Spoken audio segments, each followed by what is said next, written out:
Online shopping platform Flipkart এবং অ্যামাজনে mobile, fridge, AC, cooler সহ অন্যান্য ইলেকট্রনিক গ্যাজেট এবং নানা পণ্যের উপর বিশাল ছাড় দেওয়া হয়।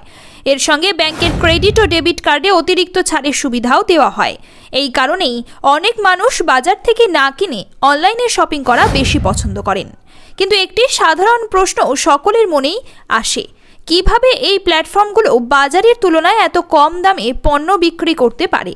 যেমন বাজারে যেটি 11,000 টাকার মোবাইল, সেটি ফ্লিপকার্ট বা অ্যামাজনে 9,000 টাকায় পাওয়া যায়। এই ধরনের অনলাইন বিক্রির কারণে খুচরো ব্যবসায়ীরা মারাত্মক ক্ষতির সম্মুখীন হচ্ছেন।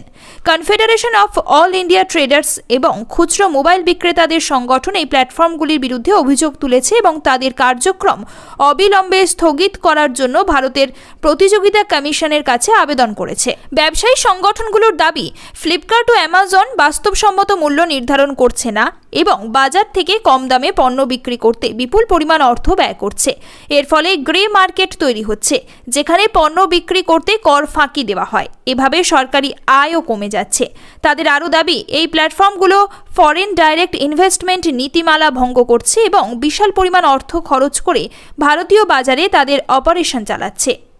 AIMR এর প্রধান কৈলাশ লাখানি অভিযোগ করেছেন যে কিছু ব্র্যান্ড এবং ব্যাংক এই ই-কমার্স কোম্পানিগুলির সঙ্গে মিলে এই বিশাল ছাড়ের পিছনে কাজ করছে, যার ফলে গ্রাহকরা এত কম দামে পণ্য পাচ্ছেন।